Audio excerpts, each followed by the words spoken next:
एक हरे जंगल में एक तोता रहता था और पास ही एक चंचल गौरैया।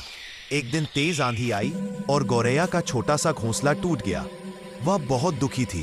तोते ने तुरंत अपने पेड़ की बड़ी टहनी काटकर उसे नया घर बनाने में मदद की। अगले दिन जब तोते के पेड़ पर जंगली बिल्ली चढ़ने लगी तो गौरैया ने जोर जोर से चहककर बाकी पक्षियों को बुलाया और बिल्ली को भगा दिया। दोनों मुस्कुराए क्योंकि उस दिन उन्हें समझ आया कि सच्ची दोस्ती वही